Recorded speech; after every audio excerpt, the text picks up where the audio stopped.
Hello friends, welcome to editorial analysis by simplified civil services. आज सितंबर 5 को हमारे देश में टीचर्स डे सेलिब्रेट किया जा रहा है। मेरे तरफ से सभी टीचर्स को हार्दिक शुभकामनाएं। आप लोग भी मुझे कमेंट करके टीचर्स डे की बधाई दे सकते हैं। ऐसे तो आप कमेंट करते नहीं हैं, एटलीस्ट लाइक तो कर ही सकते हैं। आज टीचर्स डे है। शुरू करते हैं आर्टिकल के बारे में। बात करते हैं आज कौन कौन से आर्टिकल हम लोग करेंगे। तो फर्स्ट आर्टिकल जो आज हम करेंगे वो है emerging countries need women lead climate action. ये आर्टिकल द हिंदू में आया हुआ है। टोटल 5 आर्टिकल आज डिस्कस करने हैं।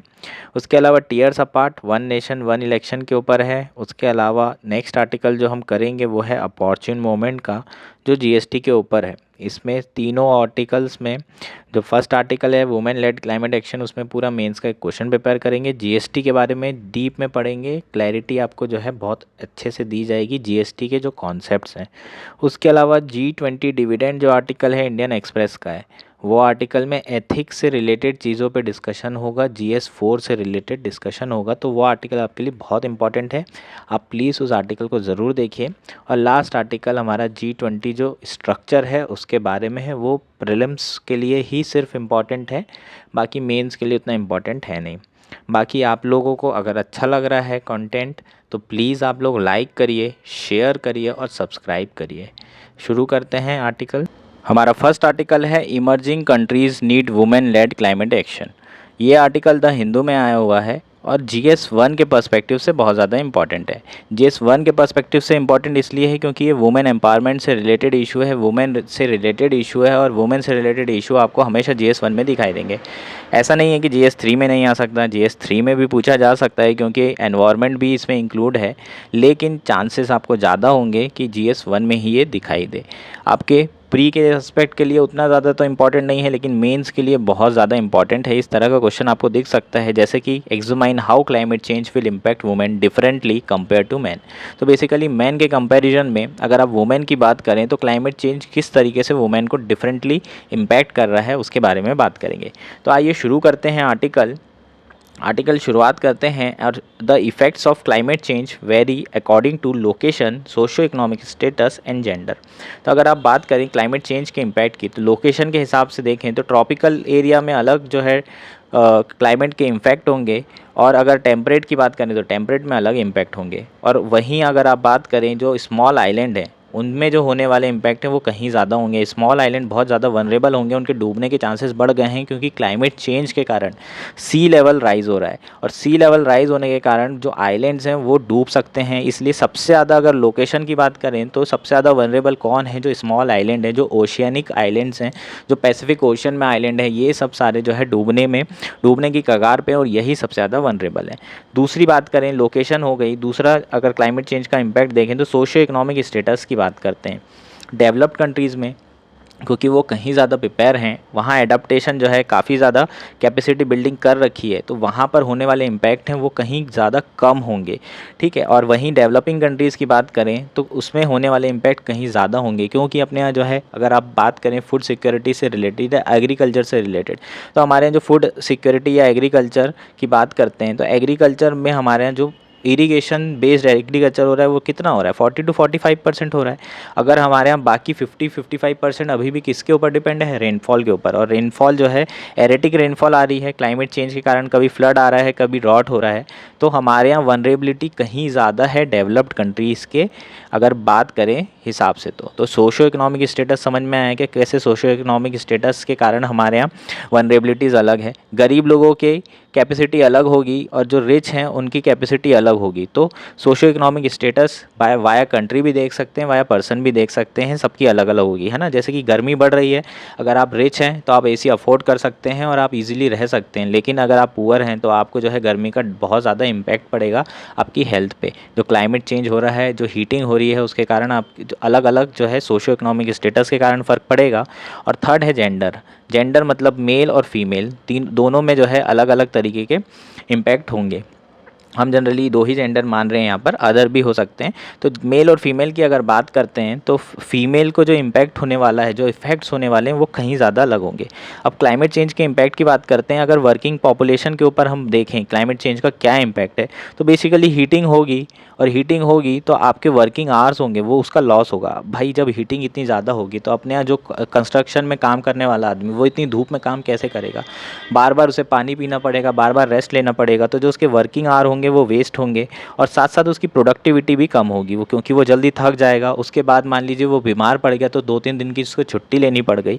तो इस तरीके की चीज़ें जो है बहुत होने वाली है क्लाइमेट चेंज के साथ। अगर आप ILO की एक रिपोर्ट की बात करें तो 2019 में एक स्टडी आई थी जिसमें क्लियरली कहा गया था कि 2030 में 2.2% ऑफ वर्किंग आवर्स जो है पूरे वर्ल्ड वाइड लॉस होने वाले हैं हाई टेम्परेचर्स के कारण, और प्रोडक्टिविटी लॉस होगी equivalent to 80 million full time job. तो प्रोडक्टिविटी गिरेगी और वर्किंग आवर्स जो है वो लॉस होंगे। ये दो चीज़ें होने वाली है जो वर्किंग एज पॉपुलेशन है उसके ऊपर डायरेक्ट इम्पैक्ट।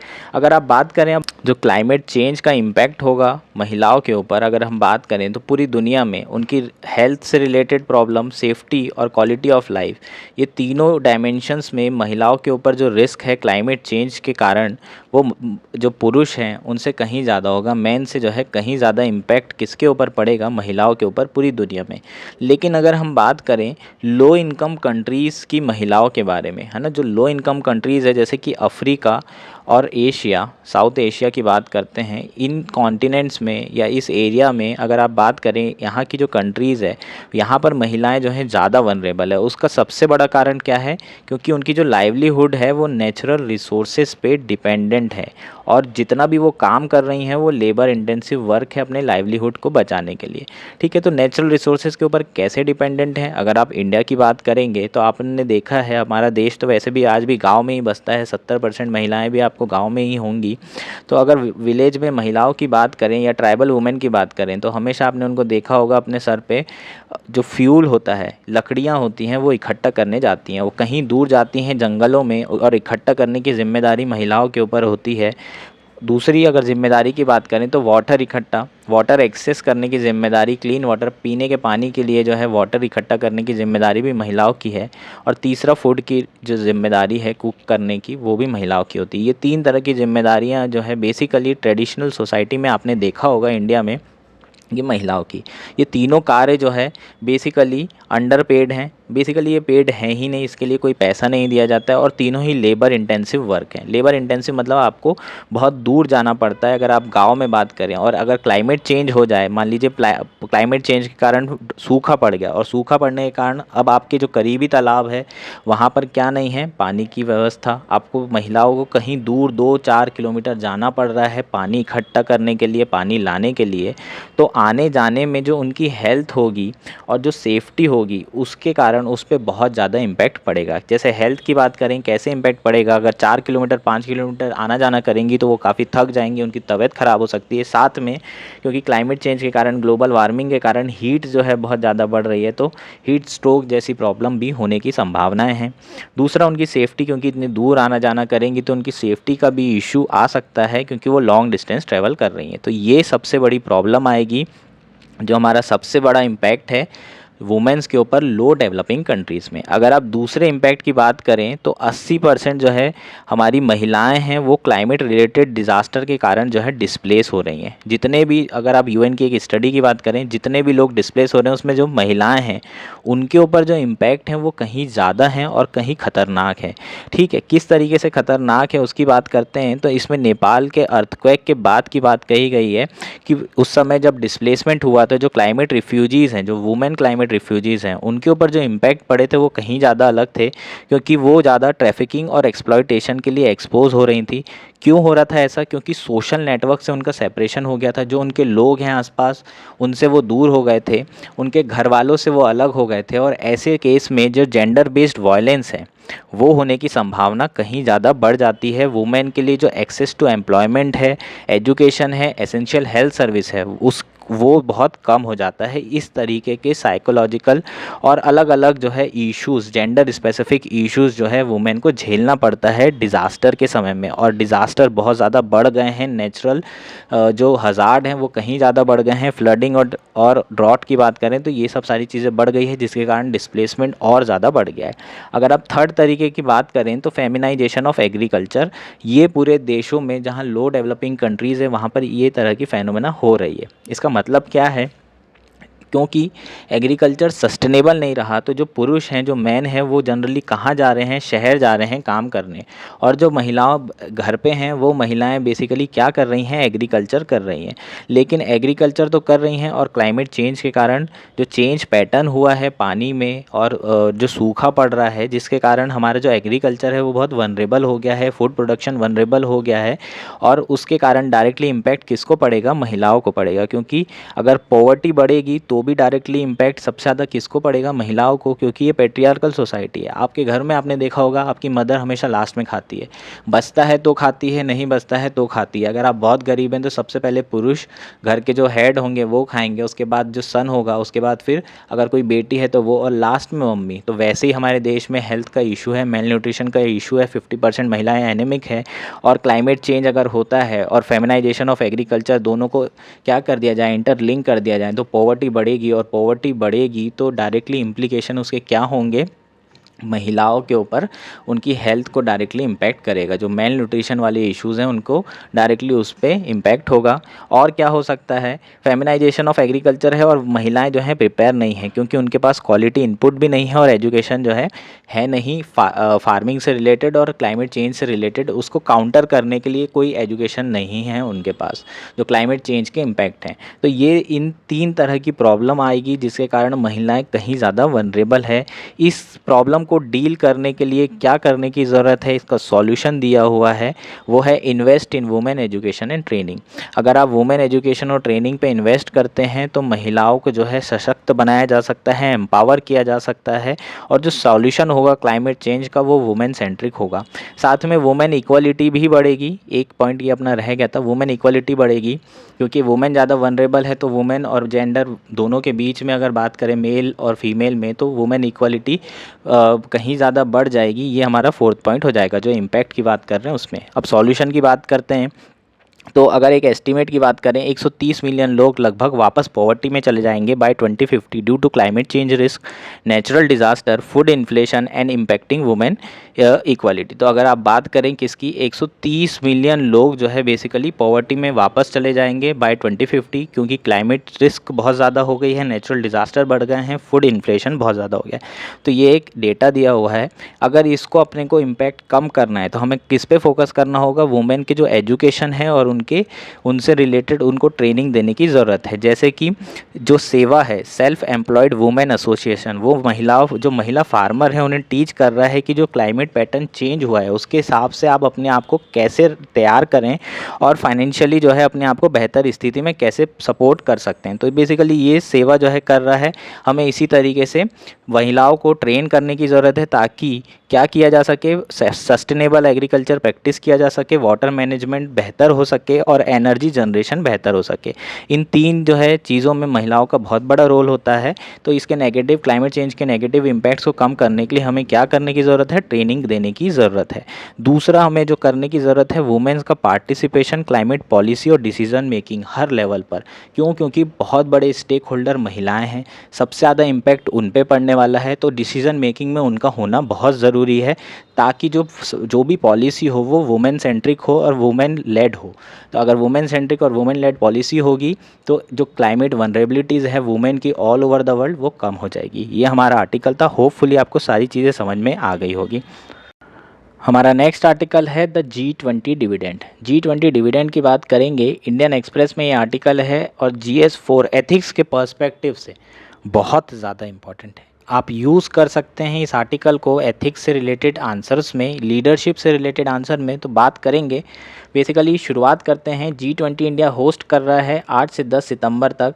2022 से 23 तक के जो इसका चेयरमैन कौन है G20 का, इंडिया है।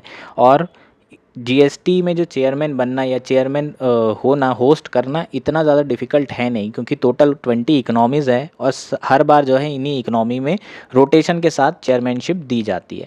तो बहुत बड़ी बात थी नहीं, लेकिन हम लोगों ने बहुत ज़्यादा इसमें इन्वेस्ट किया है और इस इवेंट को बहुत बड़ा बनाया है। तो बेसिकली आप लिख सकते हैं, एक लीडरशिप की क्वालिटी है, जो भी अपॉर्चुनिटी होती है उसे ग्रैब करते हैं और उसका मैक्सिमम यूटिलाइजेशन करते हैं। तो इंडिया ने इस अपॉर्चुनिटी को यूज़ किया, हमारे प्राइम मिनिस्टर मोदी जी ने, और बहुत ज़्यादा इन्वेस्ट किया इसमें, पॉलिटिकली, डिप्लोमेटिकली और लॉजिस्टिकली भी बहुत ज़्यादा इन्वेस्टमेंट किया गया है हमारे देश के द्वारा।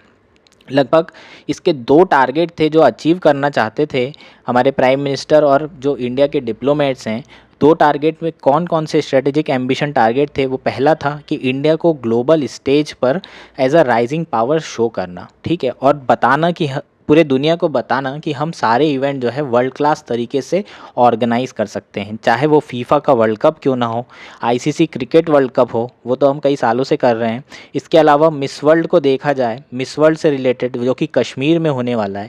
तो इस तरीके के सारे इवेंट जो है इंडिया के पास कैपेसिटी है इसको ऑर्गेनाइज़ करने की, और India as a world power जो है पूरी दुनिया को दिखाया जा रहा है अपने इस जो मेगा इवेंट इंडिया कर रहा है ऑर्गेनाइज। इवेंट इतना बड़ा है नहीं, लेकिन उसे ऑर्गेनाइज इस तरीके से किया जा रहा है कि ये बहुत बड़ा इवेंट है और वर्ल्ड को दिखाया जा रहा है। तो वर्ल्ड में एज ए इंडिया को पावर की तरह इंट्रोड्यूस किया जा रहा है, राइजिंग पावर की तरह, एक पोल की तरह इंट्रोड्यूस किया जा रहा है वर्ल्ड पॉलिटिक्स में।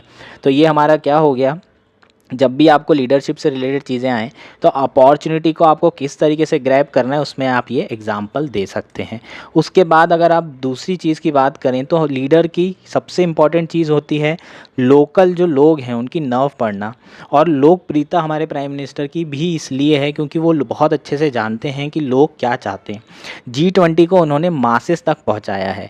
200 मीटिंग हुई है पिछले 1 साल में अलग अलग सिटीज़ में। टोटल 60 ऐसी सिटीज़ है जहाँ पर G20 की मीटिंग्स हुई है, मिनिस्टर लेवल पर, सिविल सोसाइटी के लेवल पर, और अलग अलग विषयों में ये मीटिंग की गई है और पूरे जो है 60 सिटी तक के ये पहुंचाया गया है, मतलब मासेस तक G20 को लेके गए हैं।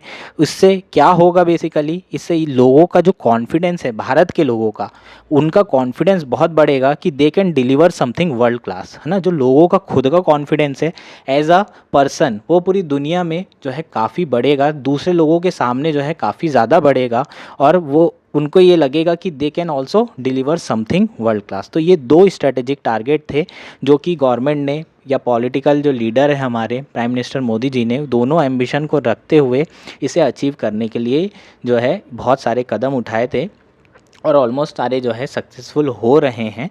यही हमारा आर्टिकल था। आप एथिक्स में इसे एज ए लीडरशिप के लिए यूज़ कर सकते हैं एग्जाम्पल की तरह। दैट्स इट, ये हमारा आर्टिकल था। हमारा नेक्स्ट आर्टिकल है टीयर्स अपार्ट। ये आर्टिकल GS2 के लिए इम्पॉर्टेंट है। सेम रिपीटेटिव थीम पे आर्टिकल आ रहा है। One nation one election already हम डिस्कस कर चुके हैं। वन नेशन वन इलेक्शन क्या होता है एक बार बात कर लेते हैं। यूपीएससी में ऑलरेडी 2019 में इस पर सवाल आ चुका है, लेकिन दोबारा आ सकता है रिपीटेटिव थीम पे। तो वन नेशन वन इलेक्शन का मतलब है साइमल्टेनियसली इलेक्शन होना विधानसभा का, लोकसभा का और जो लोकल गवर्नमेंट है उनका। तीनों टायर में, टायर 1, टायर 2, टायर 3 की बात करें तो तीनों टायर में जो है एक साथ इलेक्शन होंगे 5 सालों के लिए। इसके लिए कमेटी सेटअप की है जो कि हमारे एक्स प्रेसिडेंट है रामनाथ कोविंद जी, उनकी अध्यक्षता में। यूनियन मिनिस्टर है हमारे होम मिनिस्टर जो अमित शाह जी, वो भी इसके मेंबर हैं। और एक टर्म ऑफ रेफरेंस दिया गया है कि क्या कॉन्स्टिट्यूशनल अमेंडमेंट करना चाहिए, और कॉन्स्टिट्यूशनल अमेंडमेंट करने के लिए स्टेट की नॉड लगेगी कि नहीं लगेगी, स्टेट की स्वीकृति लगेगी, रेटिफिकेशन ऑफ स्टेट लगेगा या नहीं लगेगा। ये सारे टर्म एंड रेफरेंस हैं। तो लॉजिस्टिकली बात करें या फिर लीगली बात करें, कॉन्स्टिट्यूशनली बात करें तो बहुत मुश्किल है इसको इम्प्लीमेंट करना। क्यों मुश्किल है? एक तो क्या रीज़न्स हैं, आपको कॉन्स्टिट्यूशनली अमेंडमेंट करना पड़ेगा और बीजेपी के पास जो है 2/3 मेंबर नहीं है दोनों जगह, है ना। राज्यसभा में इशू आ जाएगा, इतना आसान नहीं होगा कॉन्स्टिट्यूशन अमेंडमेंट बिना कंसेंसस बनाए, और बाकी पार्टी ऑन बोर्ड है नहीं। उसके बाद स्टेट की भी बात करें तो हाफ ऑफ द स्टेट से करना पड़ेगा, 15 स्टेट से रेटिफिकेशन आसान नहीं है। दूसरी अगर मैं बात करूँ तो जो अपोजिशन मेंबर है उनका कहना क्या है कि ये कॉन्स्टिट्यूशन के अगेंस्ट है, क्यों अगेंस्ट है? क्योंकि ये मल्टी टायर सिस्टम है हमारे यहाँ, डिसेंट्रलाइजेशन है, तो अलग अलग टाइम पे जो है इलेक्शन होते हैं और अलग अलग कैंडिडेट की अलग अलग रिस्पॉन्सिबिलिटी होती है ना। तो गवर्नमेंट डायरेक्टली टच में रहती है अलग अलग टीयर। जब भी इलेक्शन होते हैं तो आप देख रहे हैं कि कैंडिडेट्स जा रहे हैं लोगों के पास, हाथ जोड़ के उनसे वोट मांग रहे हैं। तो अलग अलग समय में अलग अलग गवर्नमेंट डायरेक्टली टच में रहती है, तो बहुत बेनिफिशियल होता है लोगों के लिए उनको रिस्पॉन्सिबल ठहराना। रिप्रेजेंटेटिव डेमोक्रेसी है हमारे यहाँ, और रिप्रेजेंटेटिव डेमोक्रेसी होने के कारण अलग अलग टायर के लोग अलग अलग रिप्रेजेंट कर रहे हैं और स्पेसिफिक रीज़न के लिए उन्हें चुना जाता है, और उनका जो है वो अलग अलग रीज़न से रिस्पॉन्सिबल होते हैं, क्योंकि इनकी रिस्पॉन्सिबिलिटी अलग अलग है। एमपी की अलग रिस्पॉन्सिबिलिटी होती है, एमएलए की अलग होती है, और जो वार्ड मेंबर होता है, जो पार्षद होता है, उसकी अलग होती है। तो ये इतना आसान नहीं है, कॉन्स्टिट्यूशनली बहुत डिफ़िकल्ट है, क्योंकि जो हमारा यूनियन ऑफ स्टेट है ना, हमारा जो गवर्नमेंट है वो यूनियन ऑफ स्टेट है, और ये फेडरलिज्म कॉन्सेप्ट के अगेंस्ट में है, ऐसा अपोजिशन का कहना है। अगर आप आर्टिकल की बात करें तो उनका ये कहना है कि अगर लॉजिस्टिकली भी बात करें तो कोई फ़ायदा है नहीं इसमें। जनरली बात क्या की जा रही है कि जो पैसा है वो बचेगा, लेकिन सारे इलेक्शन एक साथ करने में पैसा लगभग उतना ही लगेगा, ये गारंटी नहीं है कि लगे कम हो। कैंपेनिंग में पैसा जो है बच सकता है, जो ब्लैक मनी लग रहा है इसमें पैसा हालांकि बच सकता है, लेकिन कैंपेनिंग में भी एक इशू होगा कि हर पार्टी के पास इतना इन्फ्लुएंस नहीं है, इतना ज़्यादा पैसा नहीं है। जो सेंटर गवर्नमेंट में पार्टी होगी उसको अननेसेसरली बेनिफिट मिलेगा अगर वो एक साथ इलेक्शन होते हैं, और ये प्रेसिडेंशियल टाइप का जो इलेक्शन है मॉडल उसको सपोर्ट कर रहा है, ना कि पार्लियामेंट्री सिस्टम को। क्योंकि जब एक साथ इलेक्शन होगा तो जैसे अपने यहाँ बीजेपी में प्राइम मिनिस्टर नरेंद्र मोदी जी बहुत करिस्मेटिक लीडर हैं, उनके इन्फ्लुएंस में स्टेट के भी इलेक्शन जीते जाएंगे, और स्टेट वालों को जो रीजनल पार्टी है उन लोगों के लिए खतरा है। और बेसिकली अगर स्टेट की रीजनल पार्टी के लिए खतरा है तो ये it's a threat to democracy, one party dominance होने की चांसेस हैं। ठीक है, जो पहले 1960s के एरा में और 50s के एरा में कांग्रेस थी, अब वो बीजेपी हो गई है। ठीक है, तो ये बहुत सारी इसमें चिंताएं हैं और लाजमी भी है, क्योंकि वैसे ही डेमोक्रेसी इंस्टीट्यूशन की हम बात करें तो बहुत ज़्यादा है ना पिछले कुछ सालों में थ्रेटन है, क्योंकि गवर्नमेंट बहुत स्ट्रांग है। जब गवर्नमेंट स्ट्रांग होती है तो इंस्टीट्यूशन ऑटोमेटिकली वीक हो जाते हैं और ऑटोमेटिकली वीक किए जाते हैं। जैसे कि आपको कल ही बताया गया था आरटीआई, उसके बाद ईसी की भी बात करें, उसके रिलेटेड भी जो बिल आए हुए हैं, तो जितने इंस्टीट्यूशन है उसको वीक करने की कोशिश की जाती है, ताकि गवर्नमेंट जो है, जो स्ट्रांग गवर्नमेंट है, वो डिसीजन मेकिंग फास्ट ले सके। और ये इंस्टीट्यूशन जो है चेक्स एंड बैलेंस के लिए है, लेकिन ये उनके हिसाब से ऐसा रहता है कि इम्प्लीमेंटेशन को डिले कर देते हैं। इसलिए जो है ये जो कॉन्सेप्ट है वो बहुत ख़तरनाक है, ऐसा अपोजिशन का कहना है। लॉजिस्टिकली भी पॉसिबल नहीं है, बहुत ज़्यादा खर्चा लगेगा ही लगेगा, इतनी सारी फोर्स को एक साथ डिप्लॉय करना पॉसिबल नहीं है। तो बेसिकली बहुत सारे इश्यूज़ हैं। अब धीरे धीरे जो स्पेशल सेशन है उसमें हो सकता है कि इससे रिलेटेड जो बिल है वो पेश किया जाए, तो हमें और जानकारी मिलेगी कि क्या क्या हो रहा है। यही तक हमारा आर्टिकल था, होपफुली आपको सारा कॉन्सेप्ट समझ में आ गया होगा। हमारा नेक्स्ट आर्टिकल है अपॉर्चुन मोमेंट। ये आर्टिकल द हिंदू में आया हुआ है और GS3 के पर्सपेक्टिव से बहुत बहुत ज़्यादा इंपॉर्टेंट है, कहीं ज़्यादा, क्योंकि GST के ऊपर ये आर्टिकल है और GST रिपीटेटिव थीम है। हर साल या हर दूसरे साल न्यूज़ में होती है, उससे रिलेटेड जो करंट अफेयर चीज़ें होंगी वो GST की आपको पेपर में दिख जाएगी। इसके लिए आपकी क्लैरिटी होने की बहुत ज़्यादा ज़रूरत है। तो हम प्रीलिम से रिलेटेड जितनी चीज़ें होंगी सब कवर करेंगे, आर्टिकल में जितना दिया हुआ है वो कवर करेंगे, और उससे रिलेटेड जो कॉन्सेप्ट्स होंगे इकोनॉमी के वो भी हम कवर करेंगे। तो फाइनली शुरू करते हैं आर्टिकल को। शुरुआत करेंगे हम GST से कि GST बेसिकली है क्या। शुरू करते हैं। GST goods and services tax है इसका फुल फॉर्म, जो कि 2017 में इम्प्लीमेंटेशन हुआ था, 1 जुलाई 2017 को। इसके लिए कॉन्स्टिट्यूशन को अमेंडमेंट करना पड़ा था, क्योंकि स्टेट गवर्नमेंट अपने टैक्स लगाने की ऑटोनॉमी छोड़ रहा था, इवन सेंटर गवर्नमेंट भी सेक्रीफाइस कर रहा था। अब दोनों मिलके एक साथ टैक्सेशन लगा रहे हैं। क्यों ऐसा किया गया है? सबसे पहले तो रीज़न की बात करते हैं, ताकि इनडायरेक्ट जो टैक्सेशन रिजीम है उसको सिंप्लीफाई और रैशनलाइज किया जा सके। क्या होता था, बहुत सारे टैक्स लगते थे पहले। सर्विस टैक्स लग रहा है, इनडायरेक्ट सेल टैक्स लग रहा है, सेल टैक्स स्टेट गवर्नमेंट लगाती थी, कस्टम ड्यूटी लगता था सेंट्रल गवर्नमेंट लगाती थी, उसके बाद सर्विस टैक्स लगता था वो अलग देना पड़ता था, उसके अलावा एक्साइज ड्यूटी लगती थी जो कि सेंट्रल गवर्नमेंट लगाती थी, जो भी गुड्स एंड सर्विसेज मैन्युफैक्चर होते थे। इतने सारे अलग अलग टैक्स लगते थे, बहुत ही कम्बरसम और जटिल ये बिल्कुल क्या थी, रिजीम थी। जो टैक्सेशन सिस्टम था बहुत जटिल थी, लोगों को आसान नहीं होता था समझना, और इसके कारण बहुत ज़्यादा इश्यूज़ हो जाते थे। क्या इशू होते थे? बेसिकली दो तरीके की प्रॉब्लम मेन हुआ करती थी। एक तो इनडायरेक्ट टैक्सेशन, डायरेक्ट आपके गुड्स एंड सर्विसेज के प्राइस बढ़ा देते हैं। तो गुड्स एंड सर्विसेज के अगर मान लो टैक्स लगने से प्राइस बहुत ज़्यादा हाई हो जाएंगे, तो क्या होगा, जो इन्फ्लेशन है वो हाई हो जाएगा और कंज्यूमर को बहुत ज़्यादा नुकसान होगा। तो कंज्यूमर के लिए इन्फ्लेशन कम करने के लिए जीएसटी को रैशनलाइज करना बहुत ज़रूरी था। दूसरा, एक्सपोर्ट की बात करें, एक्सपोर्ट में क्या ज़रूरी है, प्राइस कॉम्पिटिटिवनेस। अगर प्राइस जो है बहुत ज़्यादा हो जाएंगे इनडायरेक्ट टैक्सेशन के कारण, तो हमारे जो बाहर गुड्स हैं उनकी डिमांड कम हो जाएगी और एक्सपोर्ट कम हो जाएंगे। तो इन दो पर्पस के कारण मेन जो रीजंस थे वो यही थे। साथ में जो टैक्सेशन है उसको, उसकी जो प्रोसीजर है उसको लगाने की प्लस उसको लेने की, उसको भी सिंप्लीफाई किया गया ताकि ज़्यादा से ज़्यादा टैक्सेशन हो सके और रेवेन्यू को बढ़ाया जा सके। ये कुछ बेसिक बैकग्राउंड वाली चीज़ें हैं जिसके कारण जीएसटी लगाया गया। इसके अलावा अलग अलग टैक्सेशन अलग अलग स्टेट में लगने के कारण बहुत ज़्यादा टैक्स चोरी हो रही थी, वो भी एक रीज़न है। तो 3-4 रीज़न हमारे हो गए। इसके कारण हम लोगों ने क्या किया, सारे टैक्स को, मल्टीपल टैक्सेस को सबस्यूम करके एक सिंगल टैक्स बनाया जिसका नाम था जीएसटी। जिसका किसके ऊपर कॉन्सेप्ट है पे है, ये वन नेशन वन टैक्सेशन पे है। अभी एक और कॉन्सेप्ट चल रहा है वन नेशन वन इलेक्शन, उसके बारे में बात करेंगे। वन नेशन वन टैक्सेशन में क्या है, पूरे देश में सिर्फ एक ही टैक्स लगेगा, वो है जीएसटी। जीएसटी की बात करते हैं कि जीएसटी बेसिकली है क्या, तो जीएसटी वैल्यू एडिशन टैक्स है जो कि डेस्टिनेशन बेस्ड टैक्स है ना। तो डेस्टिनेशन बेस्ड टैक्स की बात करेंगे, अगर गुजरात में कोई भी चीज़ें बन रही है और मध्य प्रदेश में वो कंज्यूम हो रही है, तो उसका जो टैक्स लगेगा वो कहाँ लगेगा, मध्य प्रदेश में। तो किसको फ़ायदा मिलेगा, एमपी को। समझ में आया। तो बेसिकली ये डेस्टिनेशन बेस्ड टैक्स है, जहाँ पर डेस्टिनेशन है, जहाँ फाइनली ये पहुँच रहा है वहाँ पर ये टैक्स लगेगा। इसका बर्डन बात करें और इंसिडेंस बात करें, तो टैक्स का जो इंसिडेंस और बर्डन है वो कौन उठा रहा है, कंज्यूमर ही उठाएगा। जितने भी बीच में इंटरमीडिएट हैं वो सारे के सारे लोग क्या करेंगे, टैक्स तो भरेंगे, लेकिन एक होता है आईटीसी, इनपुट टैक्स क्रेडिट, उस इसको उन्हें भरना पड़ता है। इसके थ्रू उन्हें क्या मिल जाता है, टैक्स वापस मिल जाता है और फाइनली कंज्यूमर के ऊपर सारा बर्डन आता है। उसके बाद अगर बात करें तो ये वैल्यू एडेड टैक्स है। वैल्यू एडेड टैक्स का मतलब क्या होता है ये समझ लेते हैं। मान लीजिए कि वीट है, वीट 100 रुपये का है, इस पर 10% टैक्स लग रहा है, तो 110 रुपये का फाइनली वीट पे टैक्स लग के वैल्यू होगी फाइनली।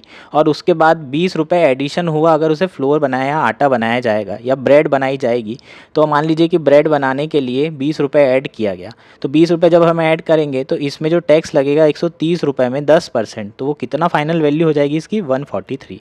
अब हम बात करते हैं कि अगर वैल्यू एडेड टैक्स होता तो शुरुआत में 110 रुपये का था, ये 100 रुपये का मेन था, 10 रुपये टैक्स लगा 110 रुपये का, और वैल्यू एडिशन पे हम लोगों ने 10% टैक्स लगाया। तो 10% टैक्स कितना रुपये होगा, 2 रुपये होगा, और टोटल 130 रुपये इसकी वैल्यू हो जाएगी। 110 प्लस 20 ये हो गया 130, और 2 रुपये जो है टैक्स लगेगा, तो इसके 2 रुपये के हिसाब से वैल्यू होगी 132। तो हमारा जो फाइनल प्रोडक्ट है उसकी वैल्यू क्या हो रही है, वैल्यू एडिशन में कम हो रही है।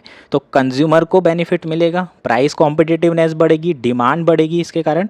तो वैल्यू एडिशन टैक्स आपको समझ में आ गया होगा कि जो टैक्स लगते हैं वो किस पे लगते हैं, जो एडेड वैल्यू हो रही है सिर्फ उन्हीं पे लगते हैं। होपफुली ये अंडरस्टैंडिंग आपकी हो गई होगी इस कॉन्सेप्ट से रिलेटेड। अब नेक्स्ट बात करते हैं कि जीएसटी बेसिकली सप्लाई साइड में लगता है ना, डिमांड साइड में नहीं। ज़रूरी नहीं है आप मैन्युफैक्चर करेंगे तभी आपको देना पड़ेगा। अब सप्लाई अगर कर रहे हैं कोई भी गुड्स एंड सर्विस को, तो ये सप्लाई बेस्ड जो है टैक्स है।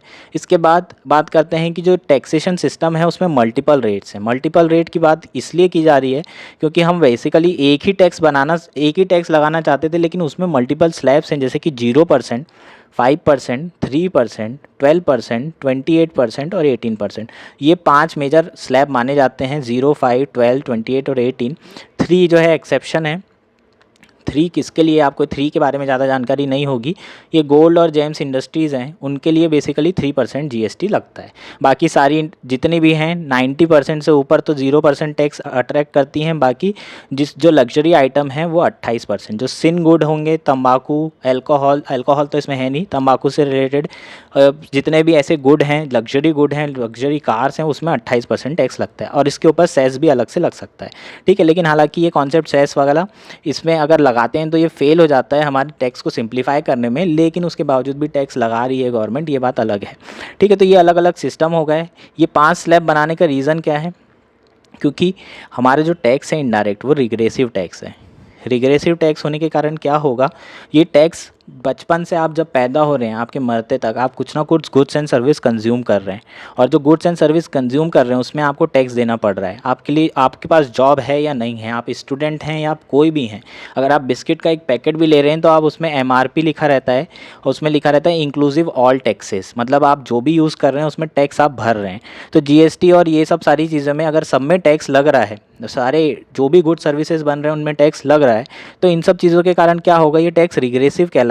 मतलब पुअर हो या रिच, जो भी यूज़ करेगा आइटम को, जो गुड्स एंड सर्विसेज को, तो उसे टैक्स भरना पड़ेगा।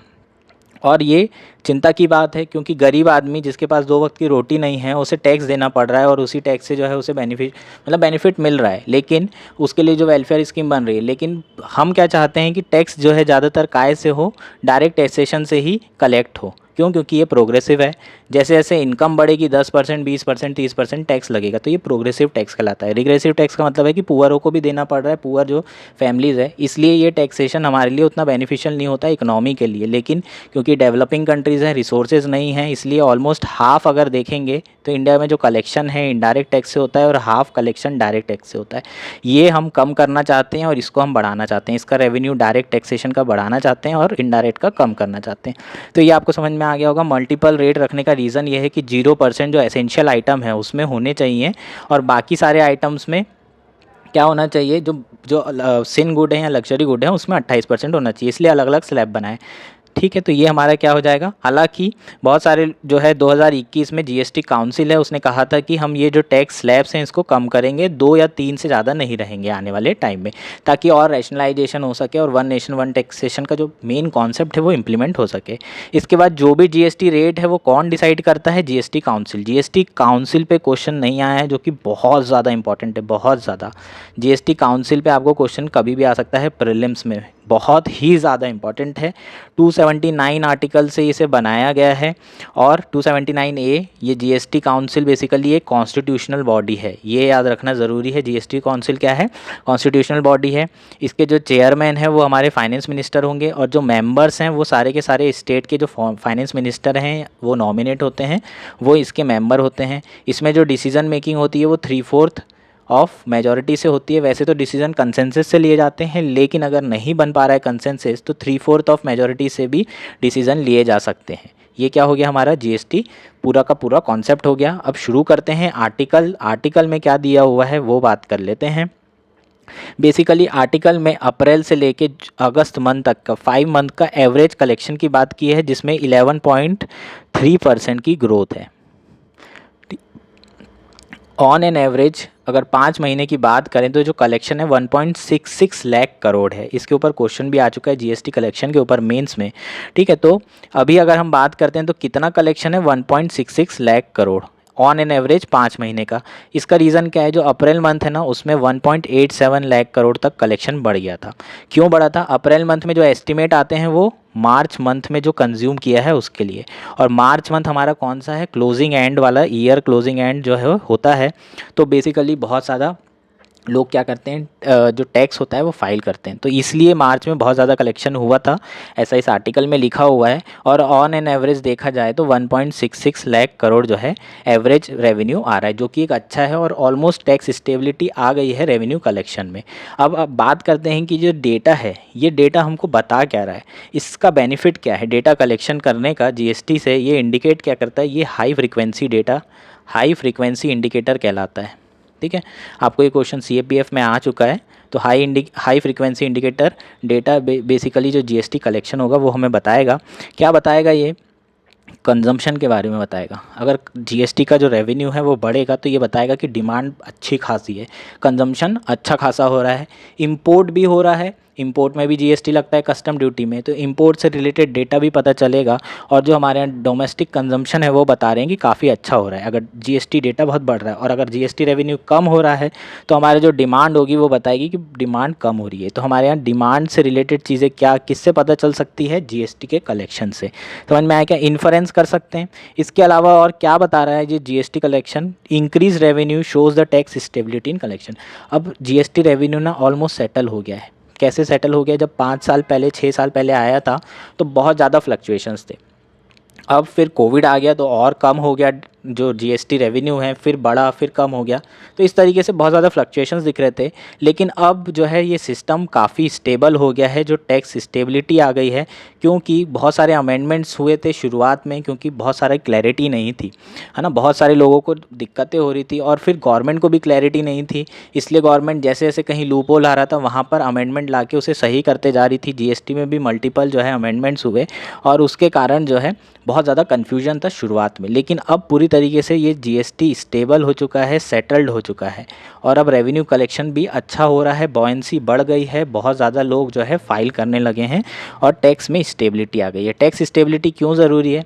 गवर्नमेंट के लिए ज़रूरी है ना, उन्हें बजट करने में आसानी होती है, पता है कि जीएसटी से इतना पैसा आएगा और कलेक्शन बढ़ ही रहा है। इसके अलावा क्या बताता है, अगर रेवेन्यू बढ़ रहा है तो लो टैक्स इवेजन, जो इवेजन है, जो टैक्स चोरी है वो कम हो रही है और फेक रजिस्ट्रेशन भी नहीं हो रहे हैं। और ये क्या है, सिग्नल बेटर इम्प्लीमेंटेशन का। इम्प्लीमेंटेशन भी सही होना चाहिए, सिर्फ पॉलिसी बनाने से कुछ नहीं होता है, तो ये इम्प्लीमेंटेशन भी सही कर रहा है। तो ये हमारा जीएसटी आर्टिकल हो गया। और कोई आपको डाउट हो तो इसमें पूछ सकते हैं, ठीक। हमारा नेक्स्ट आर्टिकल है G20 work streams. Indian express में ये आर्टिकल आया है और सिर्फ प्रीलिम्स के लिए इम्पॉर्टेंट है।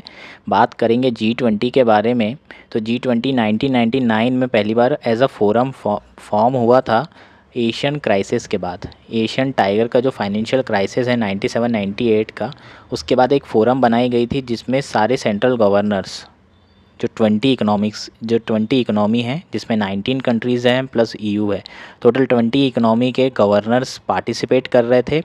किस लिए पार्टिसिपेट कर रहे थे? ताकि जो ग्लोबल मॉनेटरी पॉलिसी इश्यूज़ हैं और मॉनेटरी स्टेबिलिटी जो इशू हैं, इन सब चीज़ों के बारे में डिस्कशन किया जा रहा था, क्योंकि एक क्राइसिस हुआ था। 2008 में इसको अपग्रेड करके head of the state level पर एंगेजमेंट शुरू हो गई। अब जो हेड ऑफ़ द स्टेट हैं वो भी डायरेक्टली एंगेज होने लगे और उसके बाद से 2008 के बाद 2022 में इंडिया पहली बार होस्ट कर रहा है। 2002 में इंडिया ने दिल्ली में होस्ट कर चुका है ये फोरम ऑलरेडी, लेकिन जब समिट बनना शुरू हुए हैं 2008 के बाद, उसके बाद से फर्स्ट टाइम कर रहा है। ये इंपॉर्टेंट पॉइंट है जो आप लोगों को नहीं पता होगा। G20 स्ट्रक्चर की बात करेंगे अब, तो G20 स्ट्रक्चर के मेजर 3 ट्रैक्स हैं, ठीक है। 3 तरीके से एक एंगेजमेंट होती है। 2 ऑफ देम आर ऑफिशियल, मतलब 2 ऑफिशियल हैं और एक अनऑफिशियल है, ठीक है। कौन कौन सा ऑफिशियल है ट्रैक, तो बात करेंगे। पहला ट्रैक है फाइनेंस ट्रैक, जो कि गवर्नर्स के, जो सेंट्रल बैंक के गवर्नर हैं उन लोगों के बीच में वार्तालाप करने के लिए है। दूसरा शेरपा ट्रैक है, जो हमारे हेड ऑफ़ द स्टेट हैं उनके बीच में एंगेजमेंट हो रही है, जो 8 से 10 तारीख के बीच में होगी।